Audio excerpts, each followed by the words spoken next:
L'accord vient d'être confirmé. La date vient d'être fixée par le secrétaire d'État américain Marco Rubio. Qu'est-ce qui se passe, mes chers amis, mes chers compatriotes congolais? Le chef d'état-major général de l'armée angolaise, déjà en République démocratique du Congo, Makam Ekomi accéléré. Makam Ekomi accéléré, mes chers amis, mes chers Congolais. Mbote, Nabaïnion surtout Bazui, Libaku, Malamu, Yakolanda Biso, na chaîne Oyo Yabino, il y a des tatas et de mamas, Congolais de père et de mère. À chaque fois et à tout moment, tout yakana lomba pour que tout partager. Nabino et boyebake moka elali ndengenini elamuki ndengenini to uti wapi etozali kokende wapi. Bandeko, il y a des tatas et des mamans. Je pense que le lot tokomeke peut partager Nabino 3 sujets à l'ordre du jour.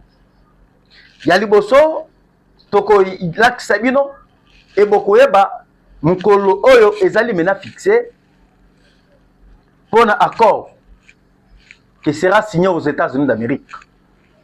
Makam oyo le secrétaire d'État américain Marco Rubio Koloba et yami balé bokoyeba par rapport à l'arrivée, il y a chef d'état-major général, il y a armée angolaise Nakacha Congo, na Congo aye kosala nini. Et déjà aussi la société de M. Eric Prince déjà à la porte de la RDC. Hein?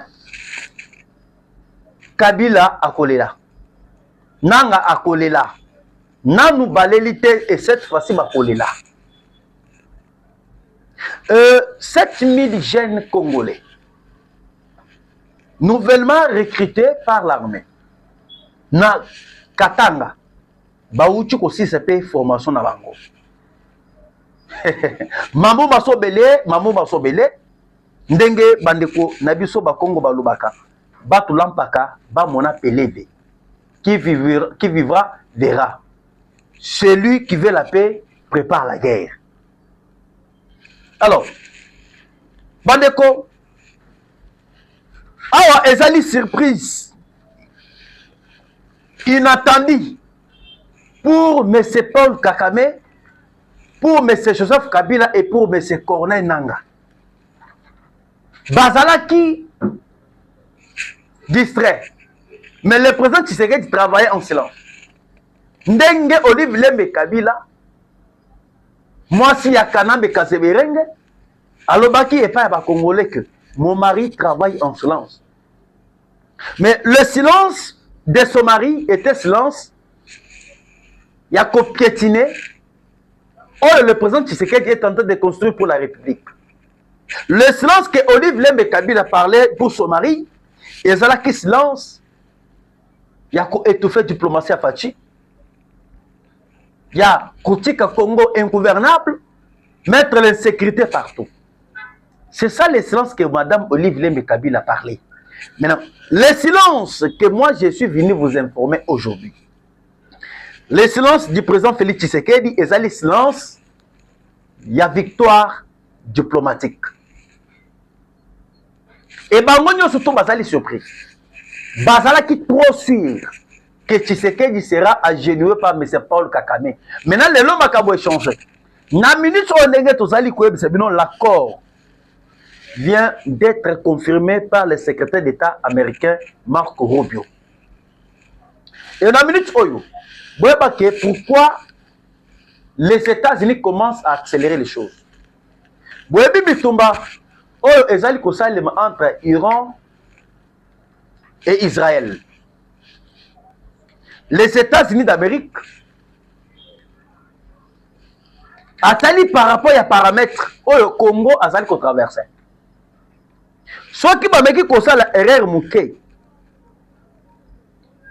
Il y a qu'à garder ma caméra accord, il y a qu'à bande kozala keno lobby kuna. Ezali mangi a gagné, il y a États-Unis d'Amérique. Quoi faire? Comme actuellement, Bitumba ezali annoncé entre les Occidentaux et les pays, il y a Moyen-Orient. Les États-Unis ont anticipé. Il y a qu'on récupérer République démocratique du Congo, il y a qu'on base arrière. Il y a un à la place, il y a Kakame, à la place, il y a Azwa Kabila, Bazwa Bananga. Ba rejeté Bananga et bazui le président Félix Tshisekedi avec son gouvernement. Il y a un moment où Nasali Koueb c'est binocle. Oh, ezali surprise inattendue. Kakame a pété que non, le 27 va confirmer par les États-Unis. Kabila a pété. Basali surpris. Et la Koueb c'est une déclaration oh yonanga lobby. Batouana basali totalement coincé. L'accord vient d'être confirmé par les ISA. Vous avez suivi Madame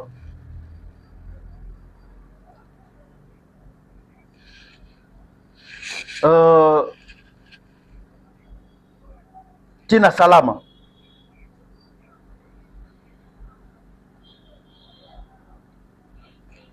Après Tina Salama, ils allaient secrétaire d'État américain au lobby. Parce qu'il y avait déjà une équipe, il y avait experts congolais, experts américains, experts rwandais. Bakutana qui déjà aux États-Unis. Na équipe où il y travailler, va travailler sur cet accord. Et na koyebi sebino makambo oyo ebimi par rapport à l'équipe et à l'expert. Na makambo oyo ebimi ezali non avantage. Il y a M23. Non avantage, il y a Rwanda, mais c'est l'avantage de la RDC.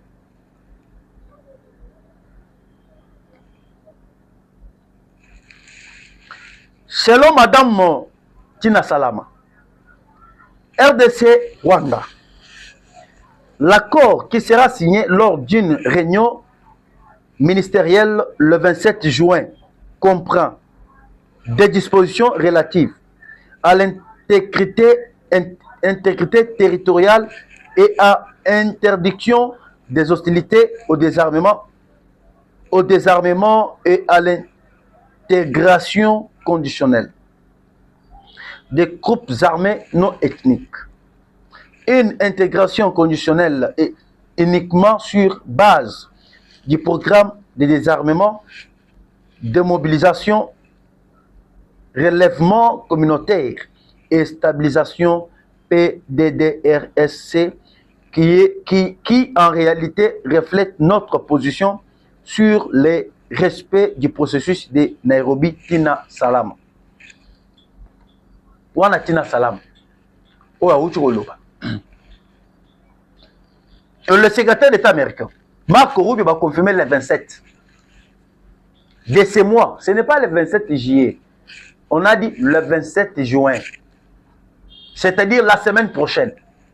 Oh, maintenant, bah, l'union sur le qu'on a kokuta. Na minute ba expert, Basilis Moussala na ba. Maintenant le 27, ne bokomo na pena. Madame Kaikomba Thérèse Rodner.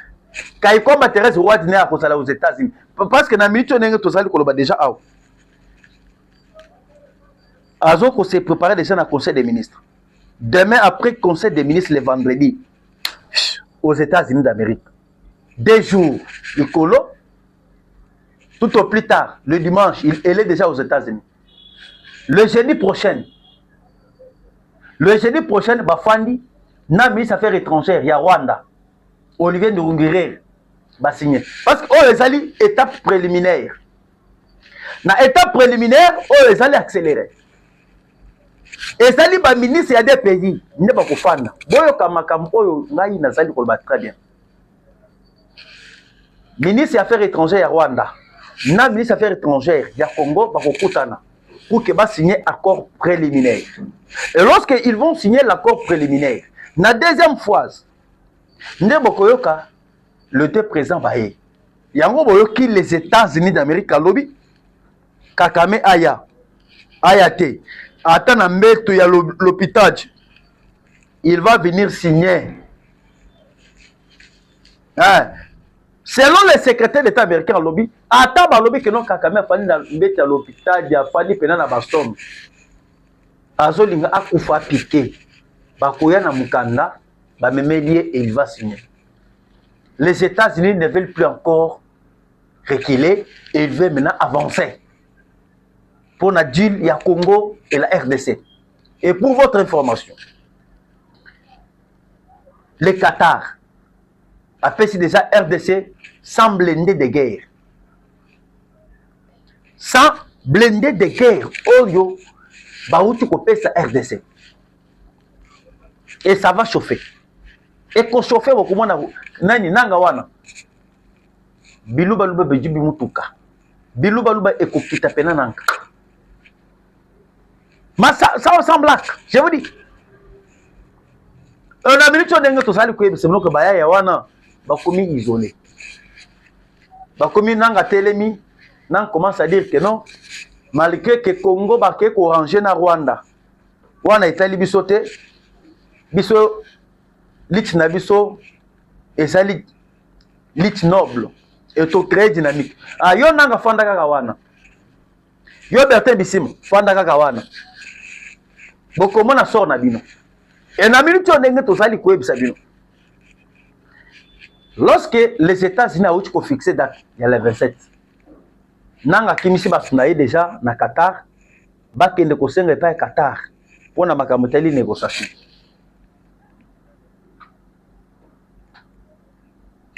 Pourquoi? Parce que actuellement, selon les experts, Oyo bazala ki na kati ya États-Unis, basilisi msala na bango, bapesi 3 étapes Oyo tokoleka par rapport avant mise en action. Il y a un accord qui sera signé le 27 juin 2025. Première étape. Le long a fait un papier béni, pièce contre pièce. Première étape. Et cette étape, il y a intégration non conditionnelle. Deuxième étape. Étape, il y a PDDRSC. Troisième étape. Étape du retrait du M23 dans les zones occupées. La première étape, Otobengi, intégration non conditionnelle. Qu'est-ce que cela veut dire quoi?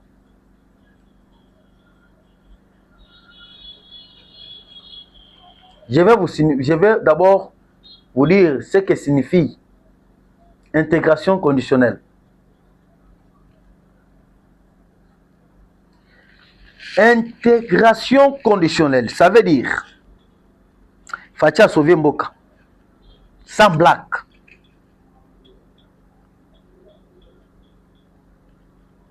Intégration conditionnelle, cela veut dire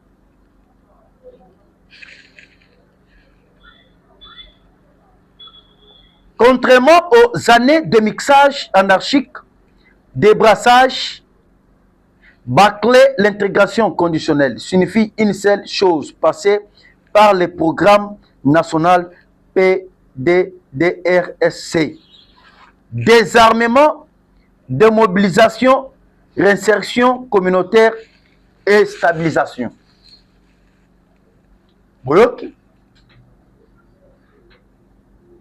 Intégration conditionnelle.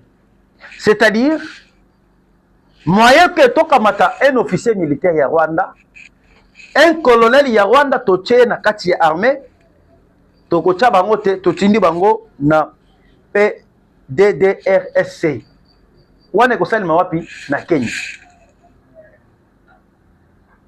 Pas question de mixage et brassage. Yango boyoki, lorsque annonce ya États-Unis et bimi ya date ya le 27, nanga batindi délégation na lombango na kati ya Qatar. Et lorsque bakomi na Qatar, Qatar ayebisi bango bino bozonga pe na Kenya. politique yango ekomi elenge fati beton toyebisaki bino ke tokolonga bitumba oyo e bato ebele baseka biso bato ebele baqualifie biso ya bato ase ya nzete bato wana baloba kaka bongo solution ezwaka te ya malonga après 30 ans de guerre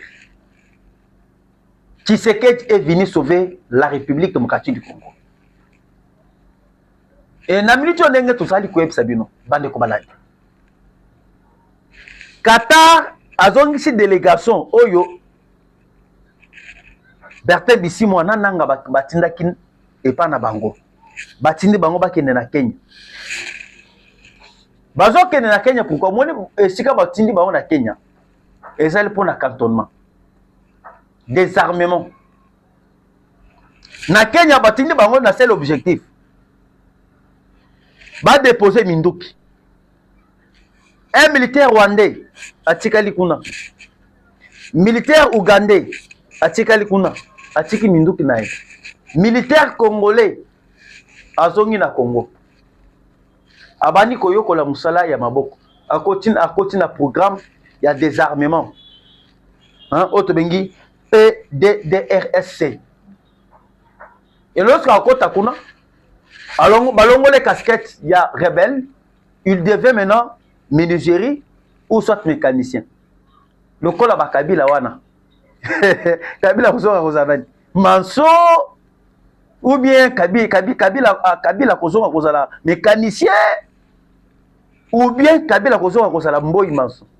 Alors Nanga kozonga nani wana zali candidat prisonnier yango boyoki na troisième condition basengi retrait à M23 balobeli yango omoni makambo yo kakame abana kosala wana o azokobela bazoko traiter ezala ya solo ezala ya lukuta, il va venir signer. Ce qui a salaki a pour na aventure que nous peut-être que a échappé à corps des États-Unis. Voyez que Kakame va signer. Encore les États-Unis est très en colère.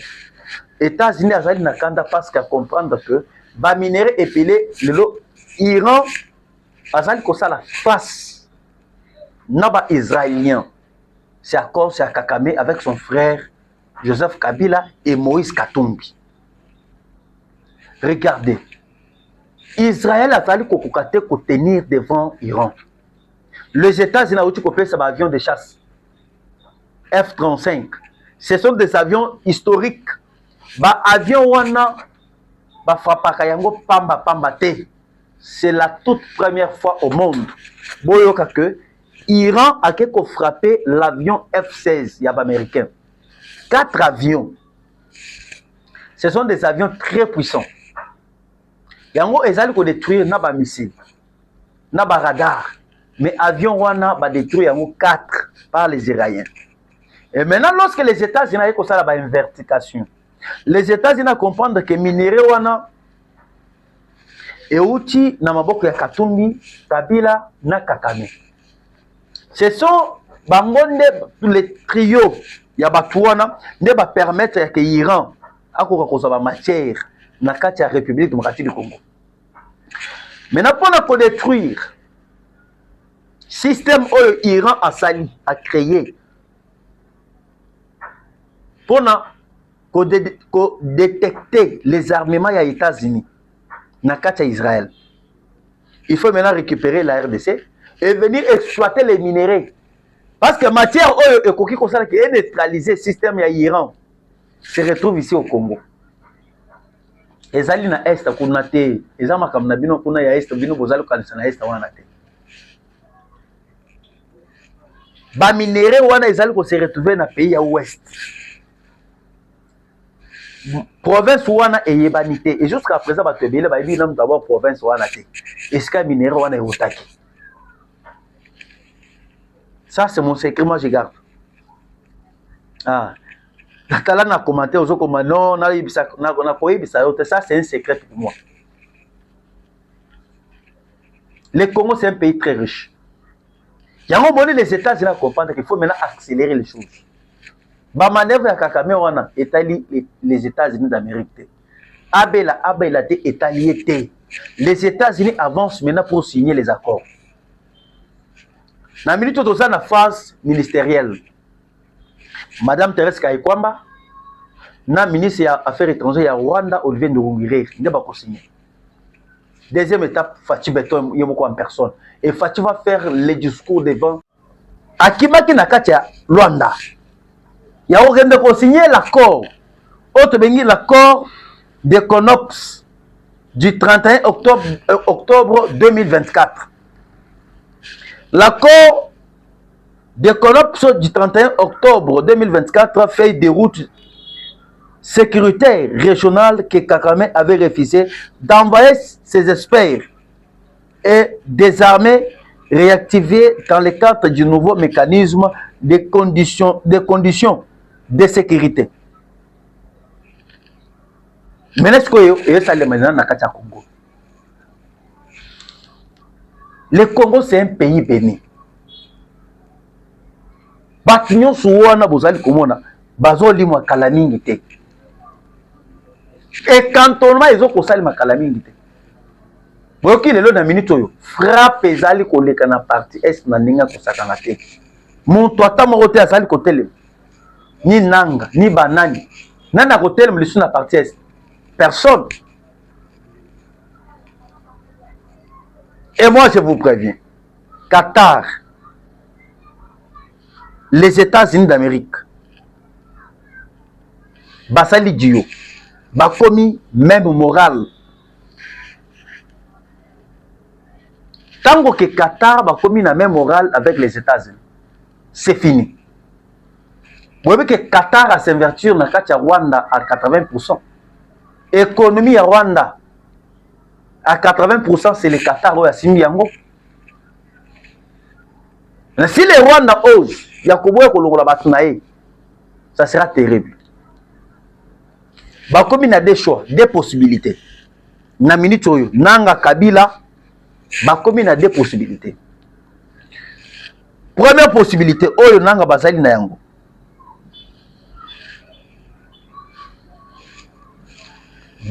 Va se soumettre na maloba ya États-Unis ou soit baboy ko se soumettre bakena bango na pression.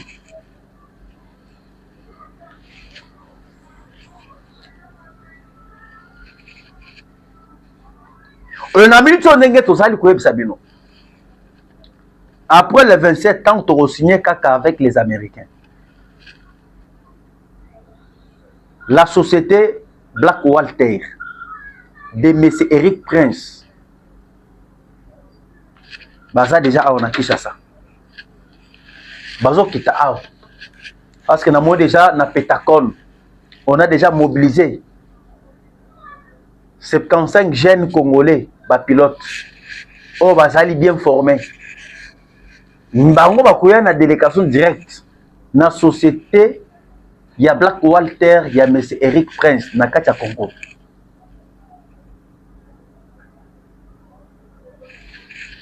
Et à part ça,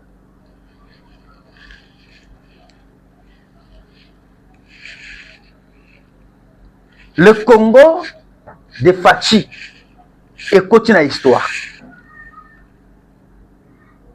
Que celui qui veut la paix prépare la guerre. Et Tshisekedi a déjà préparé la guerre.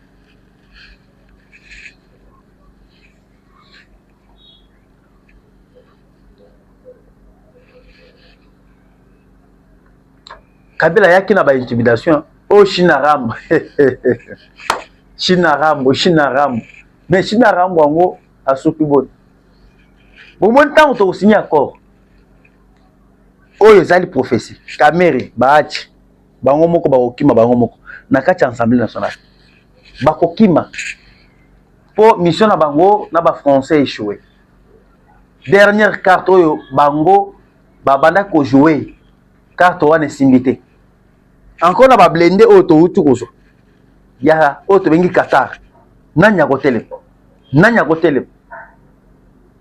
Maintenant actuellement, vous voyez que nous avons 7000 jeunes. Baouti aussi, il s'appelle formation dans Grand Katanga. Tala ba jeune oyo ba formé na régime Fati.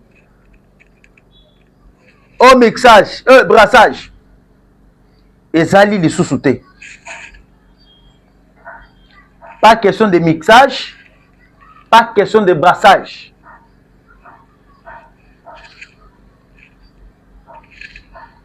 Mixage exact.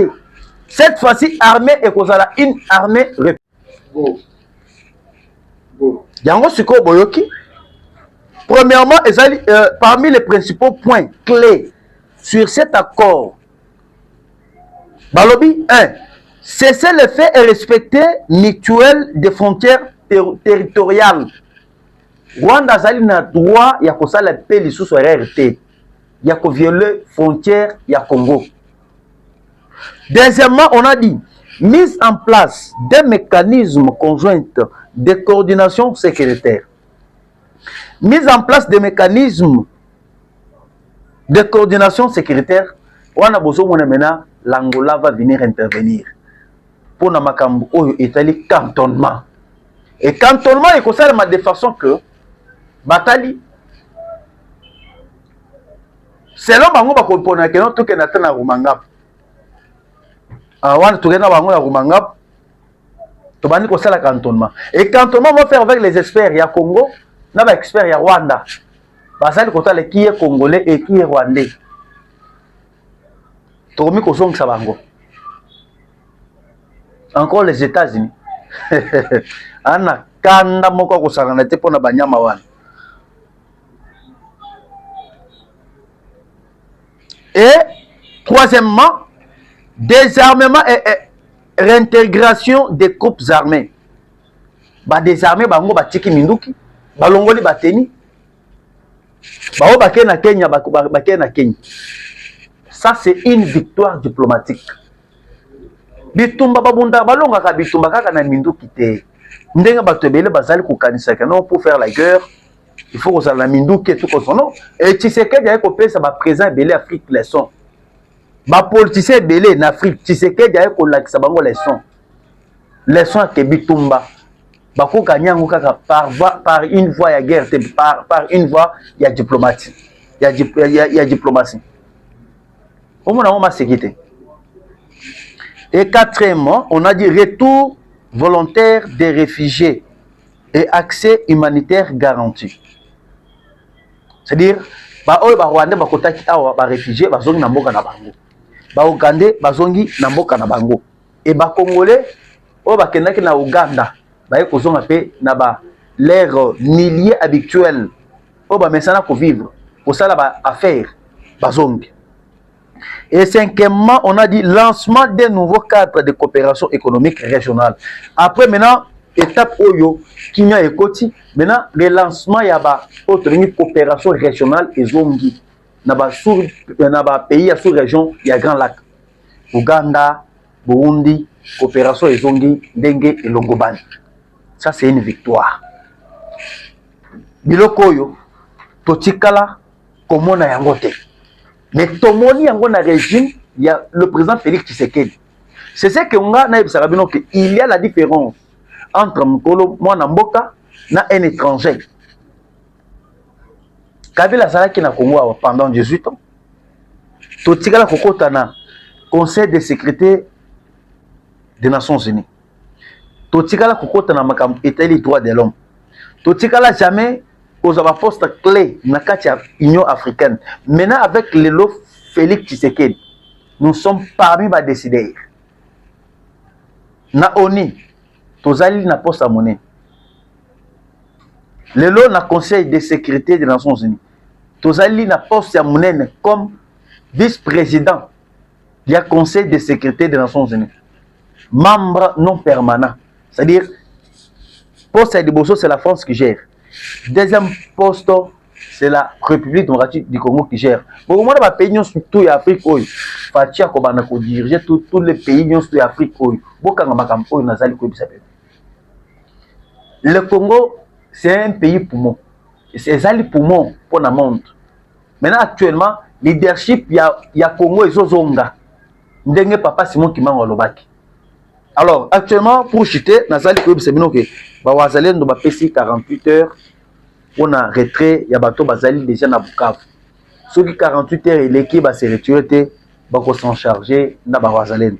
Merci une fois de plus 243 89 335 82 51 tokotana nabino mbalasima bye.